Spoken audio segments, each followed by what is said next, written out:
Alright guys, welcome back to VALORANT News. As we are reaching crunch time in the VCTs around the world, big questions being raised on what is happening in rostermania behind the scenes. The teams that didn't make the playoffs will likely be considering roster changes, certainly in the Pacific side, that is moving ahead of the other regions. Bleed Esports, we saw rumours the other day, they were scrimming without Ye and with Lagia in the team instead. Rumour has it as of today, they've been getting slammed in scrims by teams you wouldn't necessarily expect them to. Was Ye there during this instance? Has he already been gone? Should they potentially bring him back if that was not the case? Loads of questions for you guys to answer in the comments below. Very much on Twitter, your thoughts down there. Hit the like button if you enjoy. Subscribe if you're new as always, I greatly appreciate it. Another Plat Chat classic here, by the way, that we shall see in a couple of seconds. First of all, some big drama actually on the new kind of, bundle, let's say, in the game. That is the Mist Bloom. So this is added in, and people have been talking about it and trying it, of course, because pretty spectacular.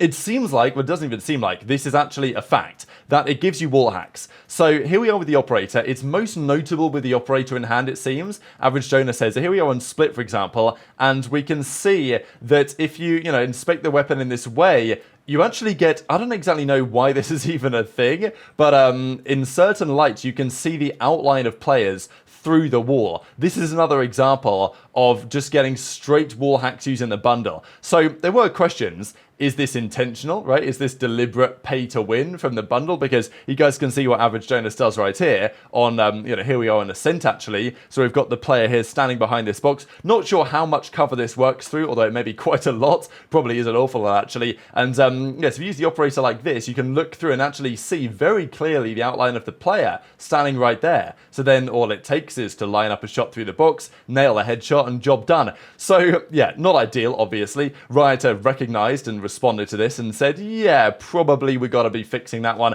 And that is, what Preeti here says. You want to make cool skins, but pay to win isn't acceptable or intentional. We did not catch this, but appreciate that the community's helped out. So to be fair, these are one of the things that you can do QA testing, you can, quality assurance, you can try and get people to find it, but you can't always find some of this stuff if you're a developer trying to sort this stuff out. So good at the community figuring out, but yeah, this will be fixed soon. So if you guys are going to try and buy the bundle ASAP to actually gain the advantage, it ain't going to last for that long, I wouldn't imagine. There are further updates ready, though. There's a calendar Act 3. We just had patch 8.08 come into the game. Patch 8.11 is going to be as follows. Will contain agent balance changes, mainly targeted at duelists. So, well, here we go, right? This is what was speculated by Zekken on what's going to happen with Raze. Because he's been rather liking Raze, as have many other players.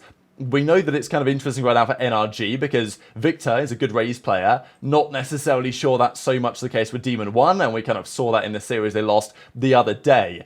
But would you be surprised if there will be, after Shanghai, a change to the duelist meta? No, I think they probably will do something to Raze. They've gutted Viper and they've nerfed Cypher somewhat. I think they are targeting some of the meta agents right now. And there's also theories that, Clove has come into the game. Potentially they're making changes to make Clove more viable. We'll see if that works. New map rotation, brand new map as well. So they will change the map set, launching this after Shanghai. So, better, I guess, than before Shanghai, but the changes we've just seen will be in place for Shanghai. So it's, again, the pros are never going to be happy with these things as they've been, but, I understand it from their angle. But at the same time, you've got to make the patch updates arrive at some point, and when the calendar is, I wouldn't say the calendar's stacked, like, there is not as much Valorant being played this year as I think there should be, but, you've got to drop the patch at some point, and if you are going to make the changes, it seemingly is going to happen. The big ones probably after Shanghai. So they'll play Shanghai, we'll see what happens there, we'll see who wins, and of course what meta they might potentially be exploiting, and then we might see Raze get nerfed into the grounds, and we might well see a major map set change, a new map in the game potentially. Pearl might come back, Fracture might come back, Haven might come back. I think many people are saying, get Breeze out of here, potentially get Icebox out of here. I don't like Icebox personally. I'd kind of like that one to go, but that's maybe a slightly controversial opinion. Now, EMEA, BBL. You can't believe it, can you? Like, Plat Chat must have something going on here, because anyone was probably predicting BBL to win this one based on the way they've played lately. But no, GiantX come out, and it's funny for GiantX because Cloud, who is typically their best and most talented player, had a bit of an off series in this one by his standards, and yet they win comfortably. So what is going on? This EMEA region, I mean, I've said it pretty much from day one, so difficult to call this season. Any game feels like it can almost go any way.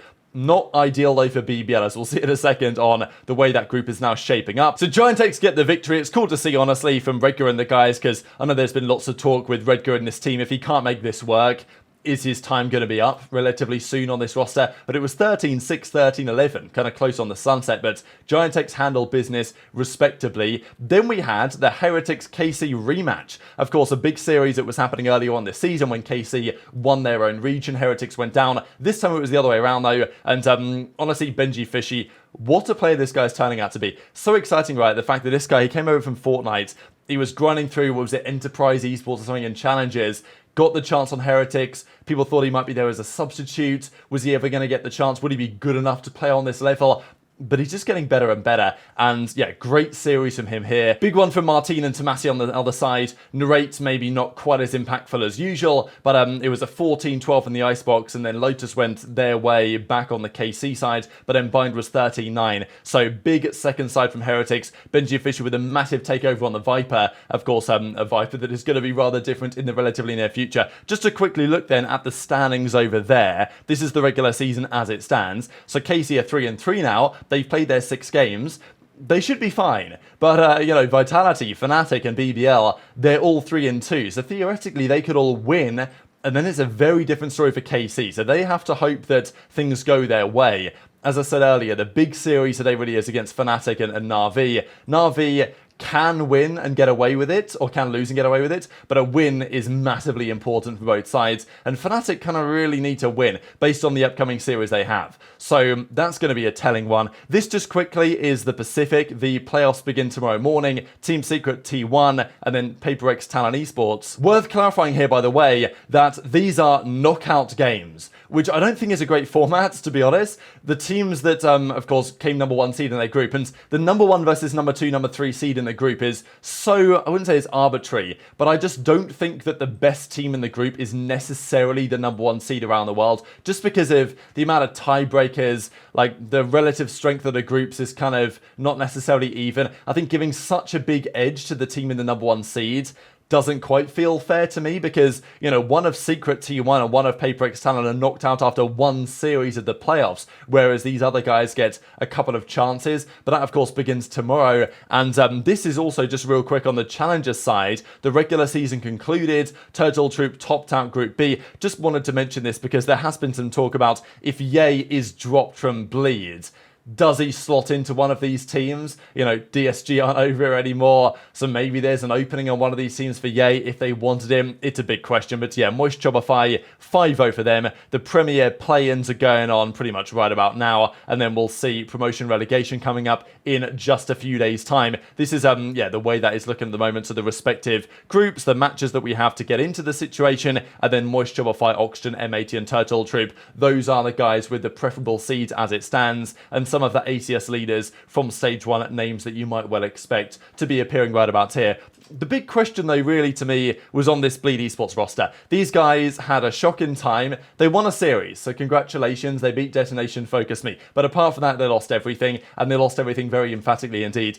The big drama the other day, Gangster comes out. He leaks that behind-the-scenes scrim talk, obviously, between Ye and the rest of the guys. And my perception was, and many other pro player perception was, are we serious right now? Like, that didn't even seem that bad, and probably not, you know, maybe not a fair thing to do to leak comms from behind the scenes in a scrim from like a year ago, but whatever, he was doing it for the content, and it reflects probably rather poorly on Gangster, I would say, but it also doesn't necessarily help the situation for Ye. There was also talk as well, and for good reason, I think, on the 10k bribe. We discussed it yesterday a little bit, or at least Nature had some thoughts on it. The supposed bribe that Ye gave to Ocean to get Gangster off the team. So if that's true, obviously that's kind of remarkable. Obviously, it says something about Ye, maybe if that is true. It says something about Gangster, that he was that bad that he wanted to pay 10k to get him dropped. Also says something about Ocean, the coach, just because, let's say you are coaching a team, and one of your players comes at you, jokingly or not, to say, hey, I'll pay you money to drop this player, we need to improve, like, please get rid of him, he's awful, type thing. And that coach then goes to that player and says, hey, never guess what this guy just told me, and then goes to leak it all to them.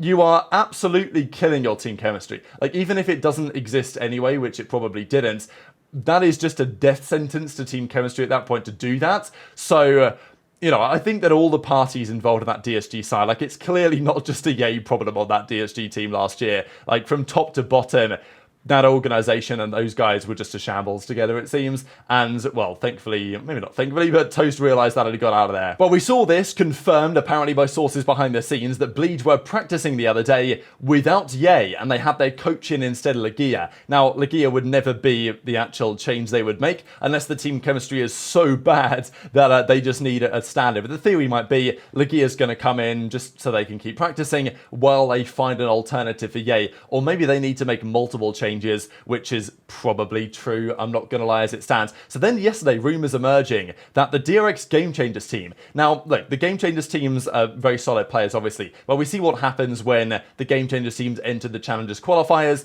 They can make a run, but, you know, making it further than that hasn't happened yet. There's some great players in Game Changers, but putting it together as an entire team, that's been the question. Now, look, this is Scrims.